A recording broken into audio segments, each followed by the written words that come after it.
Je crois qu'il faut dire les féminismes. Voilà, les féminismes sont extrêmement variés et différents dans leur histoire aussi. Et Virginie Despentes dit que c'est un choix, c'est une aventure collective et que c'est aussi une manière de pouvoir tout foutre en l'air, le féminisme, parce que je crois que le féminisme est révolutionnaire et que l'anticapitalisme sera féministe ou ne sera pas.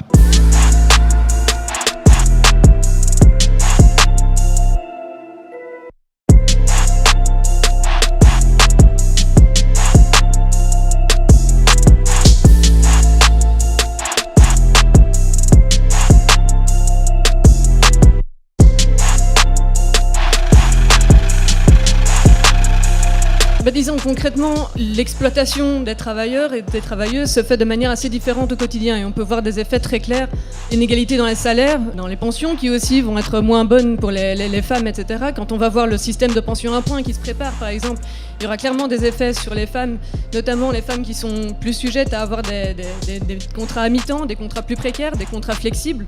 Donc ça c'est un effet concret du capitalisme qui se nourrit du patriarcat clairement. Alors effectivement, il y a la marchandisation du corps des femmes, mais pour moi, il y a quelque chose d'autre, une chose à laquelle on ne pense pas et qu'on oublie parfois dans les combats anticapitalistes. Vous savez, il y a cette espèce de mythe de la journée des 8 heures, qui n'a jamais été la vie des femmes. On oublie complètement tout ce qui peut être soins aux enfants, tout ce qui peut être faire à manger, tout ce qui peut être nettoyer, qui est un travail de femme. Les luttes anticapitalistes, quand elles sont basées sur des analyses marxistes, sont effectivement basées sur une analyse des rapports de production, mais qui oublie complètement les rapports de reproduction et le travail gratuit des femmes.